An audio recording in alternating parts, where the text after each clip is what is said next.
नमस्कार, सत श्री अकाल मेरे दोस्तों। स्वागत है मेरे YouTube channel NPS study centre में। आज हम जो मैंने आपको सिविक्स का जो मैंने 2 पार्ट आपको इससे पहले पढ़ा चुका हूँ रामबाण के बारे में कहकर, वो इसका तीसरा पार्ट है जो कि एकदम रामबाण है, जो आपकी पूरे एग्जाम में ज़रूरी पूछा जाएगा।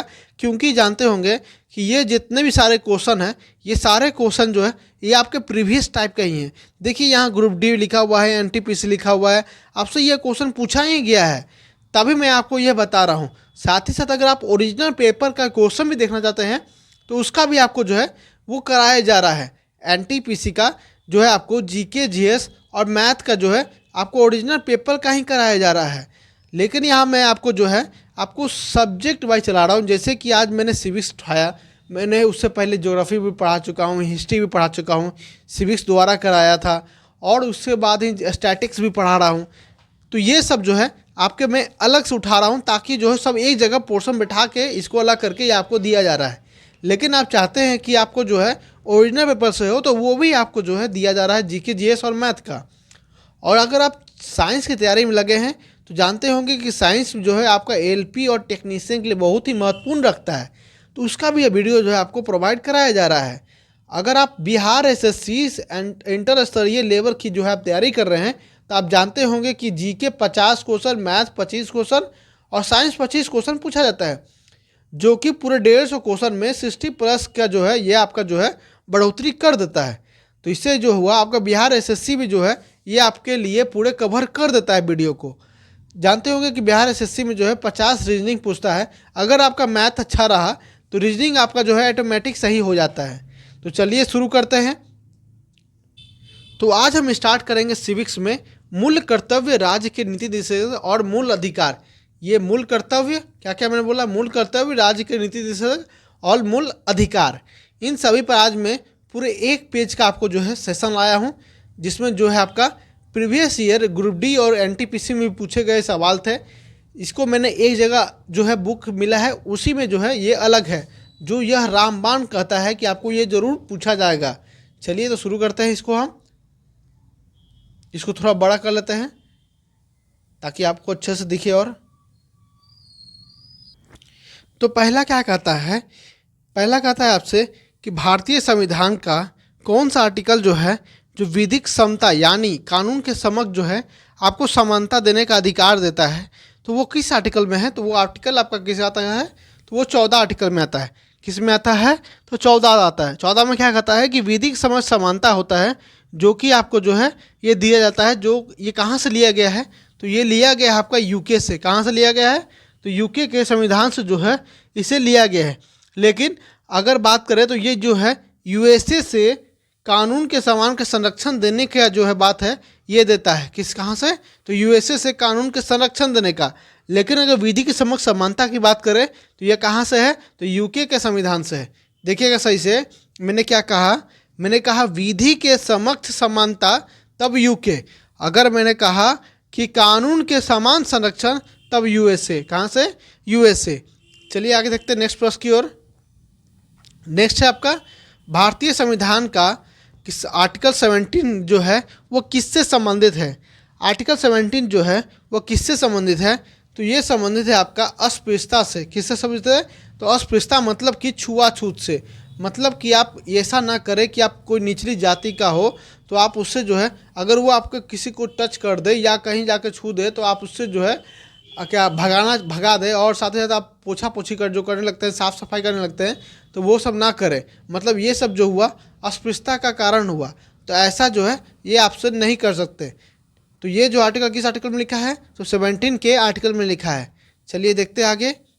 नेक्स्ट है आपका, नेक्स्ट कहता है भारत के संविधान के, नेक्स्ट क्या कहता है कि भारत के संविधान के किस आर्टिकल में प्रावधान किया गया है कि किसी नागरिक के साथ नस्ल, धर्म, जाति या लिंग के स्थान पर किसी के आधार पर जो है कोई भेदभाव नहीं किया जा सकता। क्या मैंने कहा कि कौन सा ऐसा आर्टिकल है जिसमें कहा गया है कि किसी नागरिक के साथ जो है नस्ल, धर्म, जाति या लिंग के साथ जो है उसका कोई भेदभाव नहीं होना चाहिए। तो वो किस में कहा गया है, तो वो आर्टिकल 15 में कहा गया है। किस में कहा गया है, आर्टिकल 15 में कहा गया है। आर्टिकल 15 में क्या कहा गया है कि जाति, धर्म, लिंग के आधार पर जो है आपसे जो है कोई भेदभाव नहीं किया जाएगा। वहीं अगर आर्टिकल 15(3) की बात करें तो उसमें क्या लिखता है, आर्टिकल 15(3) में उसमें लिखता है कि महिलाओं और बच्चों के लिए जो है विशेष उपबंध का जो है निर्माण किया जा सकता है। बच्चों और महिलाओं के लिए जो है ना विशेष रूप से जो है उपबंध करवाया जा सकता है। और वहीं 15 का 4 में क्या कहता है, 15 का 4 में कहता है कि जो है सामाजिक और शैक्षिक जो पिछड़े वर्ग होते हैं उनके लिए आप जो है विशेष प्रावधान दें, मतलब कि उनके लिए अलग विशेष प्रावधान बढ़ेगा जो कि सामाजिक और शैक्षिक पिछड़े वर्ग से आते हैं। तो ये मैंने क्या कहा 15 के 4 में। चलिए आगे बढ़ते हैं नेक्स्ट प्रश्न की ओर। नेक्स्ट में क्या है कि भारतीय संविधान का वह अनुच्छेद जो अस्पृश्यता का उन्मूलन संबंधित है वो आर्टिकल कौन सा है, तो अभी मैंने ऊपर बताया तो आर्टिकल है 17। नेक्स्ट आता है कि शिक्षा का अधिकार एक मौलिक अधिकार है जो कि संबंधित किससे है, तो शिक्षा का एक जो मौलिक अधिकार है ये आपका संबंधित है किससे, तो ये संबंधित है 21 के ए से या 21 के अ से। किससे संबंधित है, 21 के ए से या 21 के अ से। अगर इसकी बात करें तो देखिए कि 21 के अ में क्या है, तो 21 के अ में है कि 6 से 14 साल के बच्चों को जो है शिक्षा का प्रमुख आधार होना चाहिए और उसका अधिकार भी है। ये आपको जो है 6 से 14 में आता है कि 6 वर्ष से लेकर 14 साल की उम्र तक के बच्चों को पढ़ाई जरूरी है, तो ज़रूरी है। ये किस में कहता है, तो 21 के अ में कहता है। वहीं अगर हम सिर्फ 21 की बात करें तो 21 में क्या कहता है कि आपकी जो प्राण होती है, आपका जो जीवन है वो जो है आपको जो जीने का अधिकार देता है। आपको जो जीवन है वो आपको जीने का अधिकार देता है, तो वो जो है आप जान नहीं ले सकते, ना ही आप खुद को खुशी कर सकते हैं। ये सब किस में है, तो 21 में है। किस में है, 21 आर्टिकल में। वहीं 21 ए में क्या कहा गया, तो उसमें कहा गया आपका जो है शिक्षा का अधिकार और मौलिक जो अधिकार है आपका शिक्षा का अधिकार है आपको, तो किस में 21 ए में। चलिए आगे बढ़ते हैं। नेक्स्ट आपसे क्या कहा गया है, नेक्स्ट है आपका कि सर्व शिक्षा अभियान का उद्देश्य जो है कितने वर्ष तक के बच्चों को शिक्षा का प्रोत्साहन करना। अभी मैंने ऊपर बताया कि जो है आपका 6 वर्ष से 14 वर्ष के बच्चों के लिए जो है वो जो है आपका सर्व शिक्षा अभियान है कि आपको जो है वो अधिकार है, आपको शिक्षा मिलेगा ही मिलेगा, चाहे कोई भी हो, आपके माता पिता हो, आपके गार्जियन हो, आप चाहे कहीं भी रहो, आपको वो अधिकार है। आपको 0 रुपये के साथ आपको सरकारी स्कूलों में जो है आपको दाखिला मिल जाएगा, आप वहाँ पढ़ सकते हैं। तो ये किस आर्टिकल में है, तो ये अभी मैंने बताया किस 21 के ए में। किस में, तो 21 के ए में। नेक्स्ट कहता है कि अल्पसंख्यकों के हितों के संरक्षण के लिए कौन सा आर्टिकल कहा गया है। अल्पसंख्यकों के हितों के लिए कौन सा आर्टिकल कहा गया है, तो ये आर्टिकल कहा गया है आपका किस में, तो 29 में। किस में, 29 में कहा गया है कि अल्पसंख्यकों के हितों के लिए जो है आरक्षण भी होना चाहिए। साथ ही साथ 29 में और क्या कहा गया है, 29 में कहा गया कि अल्पसंख्यक की रक्षा तो करना जरूरी है, साथ ही साथ जो है आपको शिक्षा, संस्कृति, भाषा, इन सब का भी जो है आपको संरक्षण करना होगा। क्या क्या मैंने बोला, अल्पसंख्यक के हित, शिक्षा, संस्कृति, भाषा, इन सभी को भी आपको जो है संरक्षण करना है। किस में कहता है, तो वो आर्टिकल 29 में कहता है। किस में कहता है, आर्टिकल 29 में कहता है। नेक्स्ट देखते हैं। नेक्स्ट कहता है कि भारतीय संविधान के किस अनुच्छेदों में मूल अधिकारों के बारे में कहा गया है, तो राइट टू फंडामेंटल राइट आपका किस आर्टिकल से है, कहाँ से शुरू होता है, तो वो आपका 12 से शुरू होता है जो ख़त्म होता है 35 तक। ये जो आर्टिकल है ये आपके किस कहता है, तो मूल अधिकार होता है आपका 12 से 35 तक। ये आपका जो है पूरी तरह से मूल अधिकार में आता है। नेक्स्ट है आपका कि संविधान के शामिल में एक मौलिक अधिकार नहीं है। देखिए ये ऑप्शन के हिसाब से दिया था कि जो कि ग्रुप डी का क्वेश्चन है, इसमें कहा गया होगा कि 4 ऑप्शन दिया गया होगा कि इसमें जो है आपका जो है मौलिक अधिकार नहीं है, तो उनमें से जो है संपत्ति को अर्जित करने का अधिकार जो है वो हटा दिया गया है। कहाँ किया गया है, तो इसे निरस्त कर दिया गया है, क्योंकि अब यह जो संपत्ति का अधिकार है ये आपका मौलिक अधिकार नहीं रहा। अब ये कहाँ चला गया, तो 301 में चला गया। कहाँ चला गया, तो 300 में चला गया। ये है 300 में जो है अब संपत्ति के अधिकार को चला गया, लेकिन अब ये एक मौलिक अधिकार के रूप में अब नहीं रहेगा। किस में नहीं रहेगा, तो मौलिक अधिकार में अब ये नहीं रहेगा। पहले यह आर्टिकल 31 में रहता था। किस में रहता था? तो आर्टिकल जो है 31 में रहता था, अब इसे हटा के 300 का ए में डाल दिया गया है। चलिए आगे देखते हैं। नेक्स्ट है आपका कि मूल अधिकारों का हनन के मामले में भारतीय संविधान के अनुच्छेद के तहत भारत के उच्चतम न्यायालय में सीधी याचिका दायर की जा सकती है। तो किस आर्टिकल के तहत? तो किस आर्टिकल तहत? ये आपका 32 के तहत जो है आप जो है डायरेक्ट जो है उच्चतम न्यायालय में सीधे जो है आप जाके अपने याचिका डाल सकते हैं। कहाँ डाल सकते हैं? तो उच्चतम न्यायालय में। किसमें? तो उच्चतम न्यायालय में। वहीं आप 226 के आर्टिकल के तहत जो है मतलब 226 आर्टिकल के तहत आप जो है आप हाई कोर्ट जा सकते हैं। 32 से सुप्रीम कोर्ट जा सकते हैं और वहीं 26 के तहत आप हाई कोर्ट भी जा सकते हैं डायरेक्ट, अगर आपके जो है मूल अधिकारों का हनन करता है। तो ये किस आर्टिकल में है? अनुच्छेद 32 में है। चलिए नेक्स्ट चलते हैं। नेक्स्ट है आपका कि 86वें संशोधन अधिनियम द्वारा भारतीय संविधान में अनुच्छेद 21 से जोड़कर स्वतंत्रता के अधिकार के भाग को क्या किया गया है? यहाँ देखिए आगे लिखा होगा क्वेश्चन के रूप में मूल अधिकारों को सूची में शामिल किया गया है। तो किसे शामिल किया गया है? तो शिक्षा के अधिकार को। अभी मैंने कहा कि 6 से 14 साल के बच्चे को जो है वो आपको जो है मुफ्त शिक्षा का वो अधिकार है। तो वो किस में है? तो 21 के ए में लिखा गया है। तो वो लिखा गया किस में? 21 के ए में, शिक्षा का अधिकार। चलिए आगे देखते हैं। नेक्स्ट है आपका कि संविधान का वर्ण अनुच्छेद जो हमें समानता का अधिकार देता है वो किस आर्टिकल के अंदर आता है? तो समानता का अधिकार जो है हमारा कहाँ से कहाँ तक है? तो 14 से लेकर 18 तक जो है हमारा समानता का अधिकार देता है। वहीं अगर हम पूरी बात करें तो टोटल कितने हमारे मौलिक कर्तव्य फंडामेंटल राइट है, तो वो आपके कितने हैं? तो 6 हैं। अब कौन कौन से हैं? तो समानता का अधिकार, स्वतंत्रता का अधिकार, शोषण के विरुद्ध अधिकार, धार्मिक स्वतंत्रता के अधिकार, शिक्षा एवं संस्कृति के अधिकार और लास्ट आपका हो गया एक सार्वजनिक उपचार का अधिकार। तो ये 6 में है जो कि 12 से लेकर 35 तक का होता है। आर्टिकल 12 से लेकर 35 तक का। वहीं अगर हम समानता के अधिकार की बात करें तो 14 से 18 तक का है। कितना पे? 14 से 18 तक का। वहीं अगर स्वतंत्रता की बात करें तो 19 से 22 तक का है। कितना पे? 19 से 22 तक। वहीं अगर हम बात करें कि शोषण के विरुद्ध मतलब 23 से 24 तक का है। कितना से? तो 23 से 24 तक आपका क्या है? तो शोषण के विरुद्ध। नेक्स्ट आपका क्या है? तो 25 से लेकर ये आपका 28 तक क्या होता है?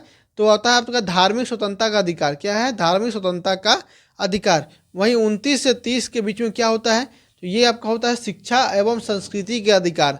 शिक्षा एवं संस्कृति के अधिकार। और लास्ट आपका 32 क्या होता है? संवैधानिक उपचार का अधिकार। चलिए आगे देखते हैं। नेक्स्ट है आपका वह रिट जो किसी व्यक्ति को सार्वजनिक कार्यालय में उस कार्य को करने से रोकने के लिए जारी की जाती है जिसका वह हकदार नहीं होता है। मान लीजिए कि वह किसी पद पर है, अब वो पद उसके लिए नहीं है, किसी और के लिए। वो पद पर रहकर मतलब कि बिना किसी को सूचना दिए उस पद पर रहकर वो जो है काम कर रहा है, तो उस पर आप जो है कौन से जो है आप कार्रवाई कर सकते हैं? तो अधिकार परीक्षा के अधिकार जो है आप उस पर जो है कार्रवाई कर सकते हैं, जो कि आपका आर्टिकल 32 के द्वारा रिट जारी किया जाता है। 5 उनमें से एक होता है कौन सा? तो अधिकार परीक्षा। अब रिट की बात किया मैंने, तब रिट कितने प्रकार की होती है? तो 5 प्रकार की रिट होती है। कितने प्रकार की? तो 5 प्रकार की रिट होती है। पहला होता है बंदी प्रत्यक्षीकरण, दूसरा होता है परमादेश, नोट कर लीजिएगा। पहला होता है बंदी प्रत्यक्षीकरण, दूसरा होता है परमादेश, तीसरा होता है अधिकार परीक्षा, चौथा होता है प्रतिषेध और 5वां होता है आपका उत्प्रेषण। ये 5 होते हैं जो कि आर्टिकल 32 के तहत आते हैं। तो इसमें कहा गया है कौन सा? तो इसमें कहा गया है आपका कि उस कार्य का को रोकने के लिए जारी की जा सकती है जो उसका हकदार नहीं होता है कार्यालय में, तो अधिकार परीक्षा के। चलिए आगे देखते हैं। नेक्स्ट क्या है? तो भारतीय संविधान का वर्ण अनुच्छेद जो अपराधों के लिए दोषित के संबंध में, तो मैंने क्या बोला? माफ़ कीजिएगा, डिस्टर्बेंस हो गया। भारतीय संविधान का वह अनुच्छेद जो अपराधों के लिए दोषित के संबंध में संरक्षण से संबंधित है, तो किससे संबंधित है? तो वो संबंधित है आपका, एक मिनट, हाँ संबंधित है। वो किस आर्टिकल में है? तो वो आर्टिकल जो है 20 से। किस में है?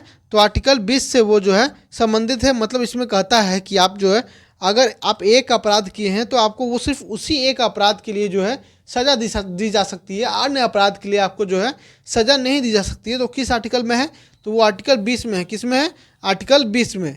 नेक्स्ट है आपका कि भारतीय संविधान का वह अनुच्छेद जो शोषण के विरुद्ध अधिकार से संबंधित है, तो शोषण के विरुद्ध अधिकार से संबंधित है, तो वो कौन सा है?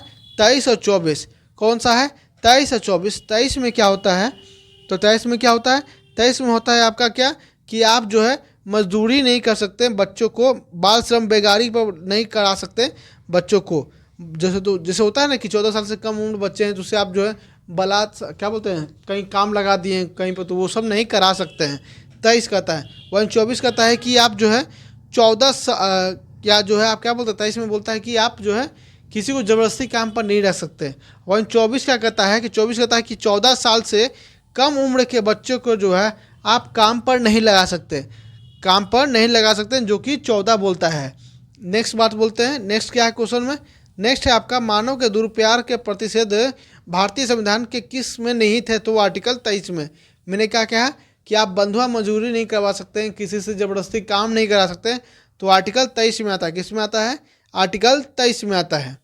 नेक्स्ट है आपका कि भारतीय संविधान का वह अनुच्छेद जिसके अनुसार 14 वर्ष से कम आयु के किसी बालक को किसी कारखाने या खान में काम करने के लिए किसी अन्य खतरनाक नियोजन में नियुक्त नहीं किया जाएगा, तो वो किस आर्टिकल में आएगा? तो वो आर्टिकल आपका 24 में आएगा। किस में आएगा? आर्टिकल 24 में। आर्टिकल 24 कहता है कि आप 14 साल से कम उम्र के बच्चे के, ठीक है, 14 साल से कम उम्र के बच्चे को जो आप है किसी खतरनाक काम कारखाने या खान में जो है उसे या काम करा नहीं सकते हैं। तो वो किस में कहता है? तो आर्टिकल 24 में कहता है। किस में कहता है? आर्टिकल 24 में कहता है। नेक्स्ट है तो किसके अनुसार जो है कानून किसी भी व्यक्ति के प्रतिष्ठा पर ध्यान दिए बिना सभी के लिए समान रूप से लागू हो जाते हैं? तो किसके? तो विधि के शासन द्वारा। विधि के शासन के अनुसार जो है कानून किसी भी व्यक्ति की प्रतिष्ठा पर ध्यान दिए बिना सभी के लिए समान जो है रूप से लागू हो सकते हैं, तो वो विधि के शासन द्वारा। नेक्स्ट है आपका कि संवैधानिक उपचारों के अधिकार से अपरिहार्य है। मतलब संवैधानिक उपचारों के अधिकार से क्या मतलब समझते हैं आप? तो उसका मतलब होता है यदि किसी नागरिक को लगता है कि सरकार द्वारा मौलिक अधिकारों का उल्लंघन हुआ है तो वे न्यायालय जा सकते हैं। क्या मैंने बोला? कि किसी नागरिक को अगर लगता है कि सरकार ने जो है उस पर जो है ऐसा कुछ किया है जिससे उसके मौलिक अधिकार का जो है उल्लंघन हो रहा है, तो वो क्या कर सकता है? तो वो न्यायालय जा सकता है। कहाँ जा सकता है? न्यायालय जा सकता है। तो यह है संवैधानिक उपचार जो कि आर्टिकल 32 में आता है। किसमें? 32 में आता है। चलिए आगे देखते हैं। नेक्स्ट है आपका भारतीय संविधान के अनुच्छेद 22 का भाग क्या कहता है? तो भारतीय संविधान का अनुच्छेद 22 क्या कहता है? तो ये आपका निवारक निरोध है। क्या है? निवारक निरोध है। मतलब कि गिरफ्तारी में संरक्षण मिलता है आपको, जिसमें जो है आपके आर्टिकल 22 में आता है। किसमें? आर्टिकल 22 में आता है। इसमें भी 3 प्रकार के होते हैं। पहला कि अगर व्यक्ति को गिरफ्तार करने के लिए, मान लीजिए व्यक्ति को गिरफ्तार करने के लिए जो है आपको सबसे पहले जो है पुलिस को जो है वारंट बताना होता है, ठीक है। उसके बाद क्या होता है? दूसरा कंडीशन क्या होता है कि मान लीजिए कि आपको जो है किसी पुलिस ने आपको जो है अरेस्ट कर लिया, तो क्या कहेगा कि आपको जो है 24 घंटे के अंदर जो है ना उसे जो है सशरीर जो है आपको पूरे मतलब अच्छे से आपको जो है न्यायालय के जो समुच्च है, जो बगल में जो न्यायालय भी होंगे उनके सामने जो है आपको प्रस्तुत किए जाएंगे। लेकिन उसमें कहता है कि 24 घंटे में यातायात तथा अवकाश का समय नहीं गिना जाता। मान लीजिए अगर आपका जो है शुक्रवार को गिरफ्तार किया गया तो शनिवार और रविवार को जो है न्यायालय बंद रहता है, तो आप जो है 2 दिन से, वो तो हो गया 3 दिन, मतलब शुक्रवार को भी रह सकता है, शनिवार को भी रह सकता है, रविवार को भी रह सकता है। तो ऐसे में पुलिस जो है आपको वहाँ रख सकते हैं। लेकिन अगर सोमवार को फिर आए तो सोमवार को वो आपको फिर से जो है आपको न्यायालय ले जाना पड़ेगा। और थर्ड में क्या कहता है कि गिरफ्तार व्यक्ति को आगे जो है उसके पसंद के वकील रखने का अधिकार है। वो जिसको चाहे वो अपने वकील के रूप में रख सकता है। तो किस में कहता है? तो ये होता है आपका आर्टिकल 22 का भाग है। किसमें? तो आर्टिकल 22 का। नेक्स्ट है आपका भारत के संविधान का यह अनुच्छेद जो कहता है कि किसी व्यक्ति को उसके प्राण या दैहिक स्वतंत्रता से विधि द्वारा स्थापित प्रक्रिया के अनुसार वंचित किया जाएगा अथवा नहीं तो किस में कहता है, तो 21 में। किस में कहता है? 21 में कहता है कि भारत के संविधान में यह कहता है कि किसी व्यक्ति या उसके प्राण या दैहिक स्वतंत्रता को विधि द्वारा स्थापित प्रक्रिया को वंचित किया जाएगा, अथवा नहीं तो नहीं किया जाएगा। तो 21 के तहत, किसे? 21 के तहत। लास्ट प्रश्न है, लास्ट प्रश्न, निजता का अधिकार जिसे सर्वोच्च न्यायालय ने जस्टिस के.एस. पट्टास्वामी बनाम 2017 भारत संघ के ऐतिहासिक मामले में मूल अधिकार के रूप में मान्यता दी है, तो मुख्य रूप से क्या बोला है? मुख्य रूप से संविधान के किस आर्टिकल से संबंधित है? वो आर्टिकल संबंधित है आपका 21 से। किससे संबंधित है? तो वो 21 से संबंधित है, जो कि आपका जो है 2017 में हुआ था, जस्टिस के.एस. पट्टास्वामी बनाम 2017 भारत संघ के द्वारा। तो किस आर्टिकल में? 21 आर्टिकल में। उम्मीद है आपको यह वीडियो जो है, यह सेशन जो है आपको बहुत ही पसंद आया होगा।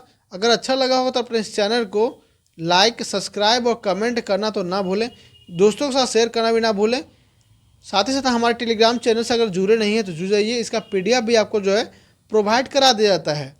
आज मैंने इसका एक पार्ट करा दिया, मूल कर्तव्य राज्य के नीतिशास्त्र मूल्य और मूल अधिकार। अब मैं दूसरे पेज को कल अगले दिन कराऊंगा। तो चलते मिलते हैं नेक्स्ट वीडियो में। धन्यवाद।